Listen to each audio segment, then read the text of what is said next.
Namo Buddhaya, Tashidele, and good evening, good day to all my Dharma brothers and sisters. So this is a special recording for Sukha Dharma School requested by Principal Sister Vinita.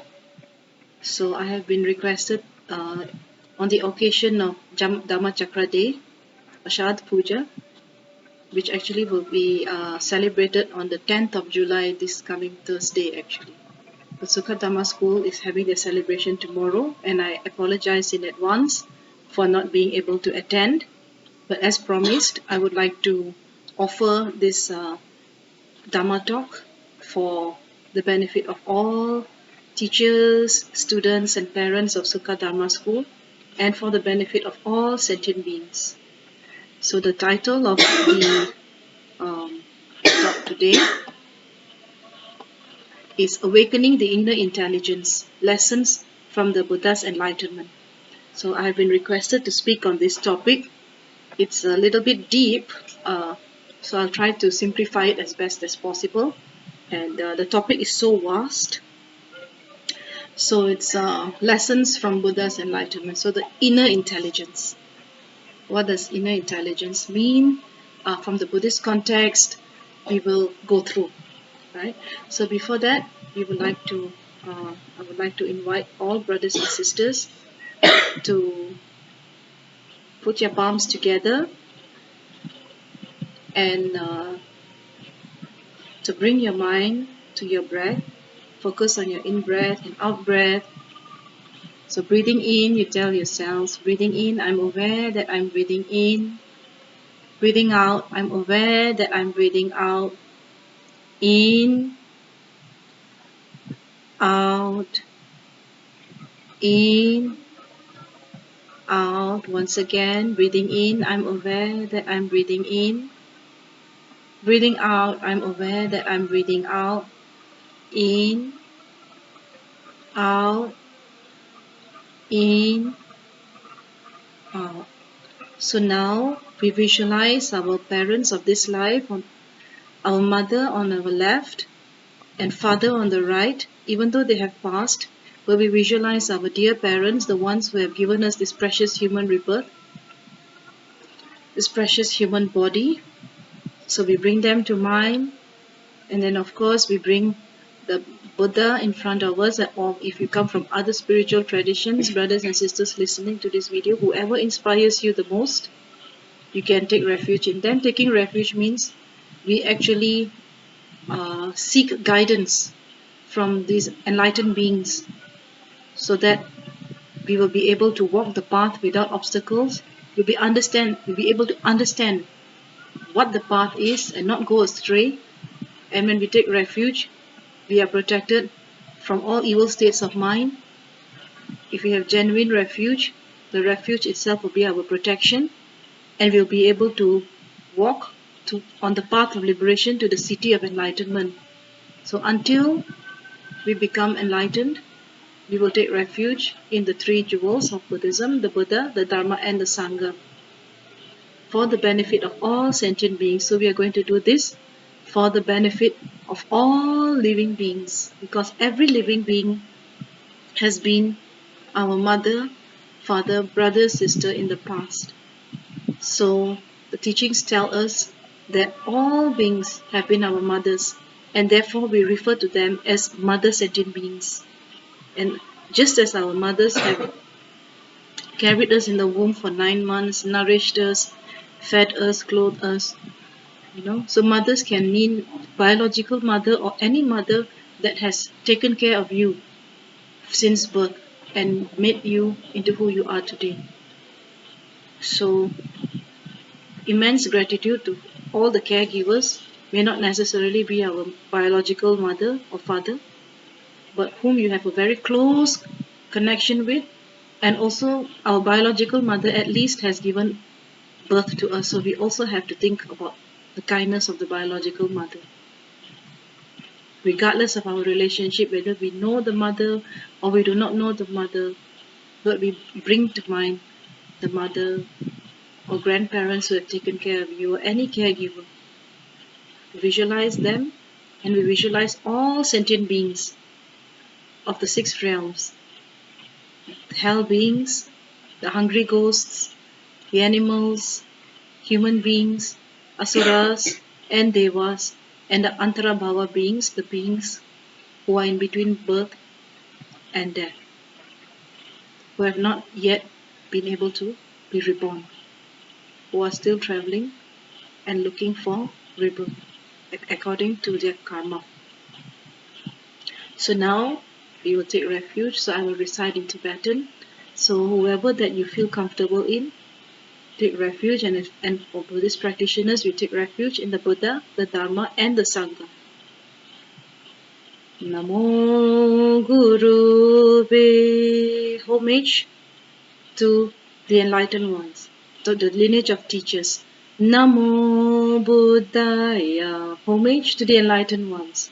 Namo Dharmaya. Homage to their teachings. Namo Sanghaya. Homage to the community of practitioners. Namo Guru Be. I'm inspired by the lineage of teachers. Namo Buddhaya. I'm inspired by the enlightened ones. Namo Dharmaya. I'm inspired by their teachings. Namo Sanghaya. I'm inspired by the community of practitioners. Namo Guru Ve. My path is supported by the lineage of teachers. Namo Buddhaya. My path is supported by the enlightened ones. Namo Dharmaya. My path is supported by their teachings. Namo Sanghaya. My path is supported by the community of practitioners. Sangye Choedron Soki Chognam La. Until the heart of enlightenment is reached, Jangchu Bardu Dagni Chab Suji. I and all my kind mother sentient beings go for refuge to the Buddha, the Dharma, and the Sangha. Dagi Jinso Gi Pisu Nam Ki. From the merits accrued by practicing giving, morality, patience, effort, meditation, and wisdom, Drola Penchir Sangye Dro Parasho. May I become a fully enlightened being, a Buddha, to benefit numberless sentient beings. Sangye Choedron Soki Chognam La. Jangcho Bardu Dagni Chab Suchi. Dagi Jin Sogi Peshe Nam Ki. Drola Penchir Sangye Dro Parasho. Sangye Choedron Soki Chognam La. Jangcho Bardu Dagni Chab Suchi. Dagi Jin Sogi Peshe Nam Ki. Rola Penchir Sangye Dro Parasho. Simchen Tamche Devadan Deve Jodan De Parajuche Tungadan Dungage Jodan De Varajuche Tungemepe Devada Pada Mere Varajuche. Nyerin Chadani Dandave Tanyon Chimpola Ne Parajuche. Simchen Tamche Devadan Deve Jodan De Parajuche. Dungadan Dungage Jodan De Varajuche Tungemepe Devada Pada Mere Varajuche. Nyerin Chadani Dandave Tanyom Chinpola Ne Parajuche, Sipchen Tamche Dewa Dan Deve Jodan De Parajuche, Dunga Dan Dunga Ge Jodan De Varajuche, Dunga Mepe Deva Da Pada Mi De Varajuche, Nyering Chadan Nidan Dave Tanyom Chinpola Ne Parajuche. May all beings have happiness and the causes of happiness. May all beings be free from suffering and from creating those causes of suffering. May all beings never be separated from the bliss of the true nature of mind. May all beings be equanimous, free from the extremes of attachment and aversion. Semche namki sampada loye jitra jitawa jitung thumon tekpai shiki korlo koto. So we request the Buddhas to turn the wheel of the Dharma for the benefit of all sentient beings. So now we will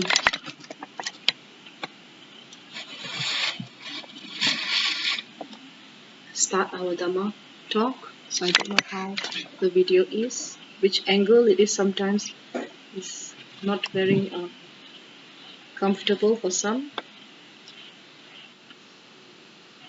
Yes. So today the topic, who remembers? I told you 5 minutes ago. So the topic is awakening the inner intelligence. Lessons from the Buddha's enlightenment. So now, so everybody knows who is the Buddha, right? I hope, right? Yeah. So the Buddha was born as Siddhartha, Prince Siddhartha, 2600 years ago, and he led a princely life for 29 years, and he renounced at the age of 29, became a monk, went into the forest, practiced extreme hardship for 6 years, and then got enlightened under the Bodhi Tree, which is now in Bodh Gaya in Bihar, India. And that is, then after that the Buddha traveled to a city called Sarnath, which is next to Varanasi, near the Ganges River, and there the Buddha gave the first teaching, which is the Dhammacakra Pravatana Sutta. And this is on the 10th of July. This is we are celebrating the first turning of the wheel of Dharma, we call it.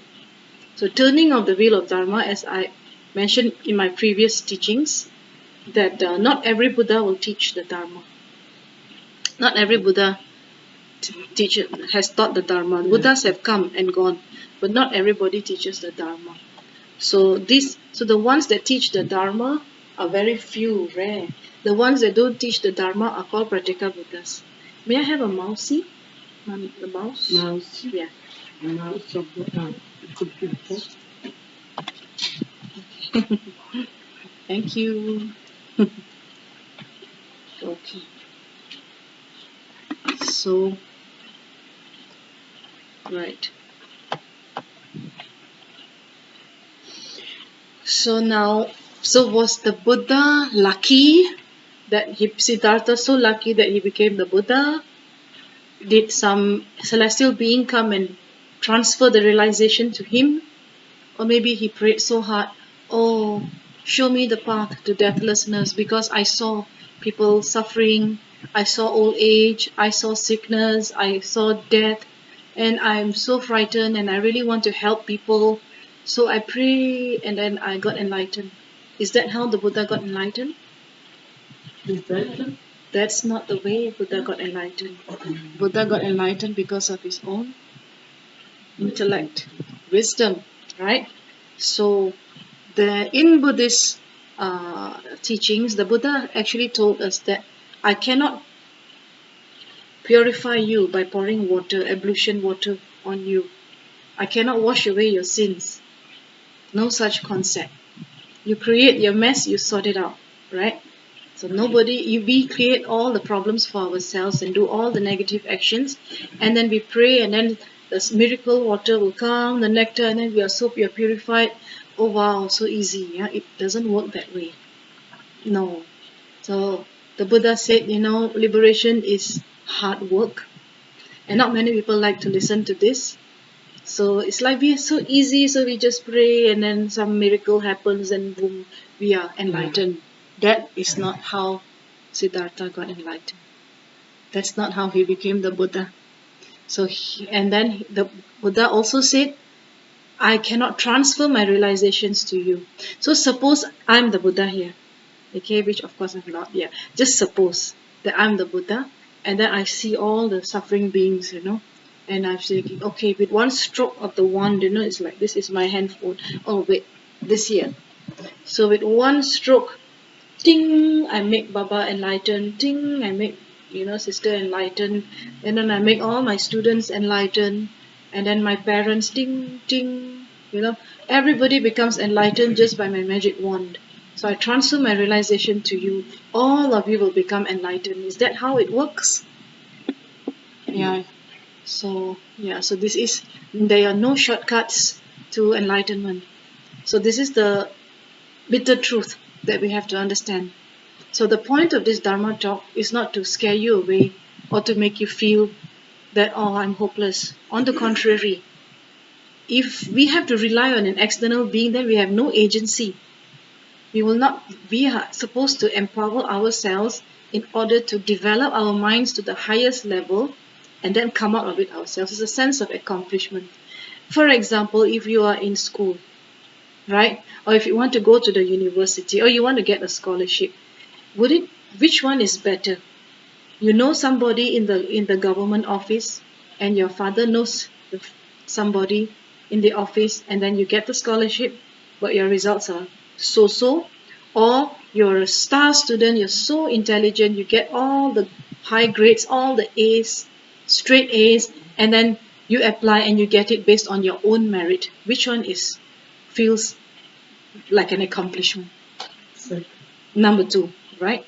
So it's like if you want to get a job and you go for the interview, but before that you already ask your mother to tell her friend, my daughter is coming for the interview, so can you please, like, give her a job, and maybe I will cook some good chapatis for you, give my daughter a job, or maybe I will give a donation to your school, or donation to the university, donation, and if you could give my daughter a job, you know she's just coming for the interview for formality's sake, and then she will get the job anyway, yeah, whether or not she is qualified, or she's the best candidate, not on merit but based on what, recommendation, right?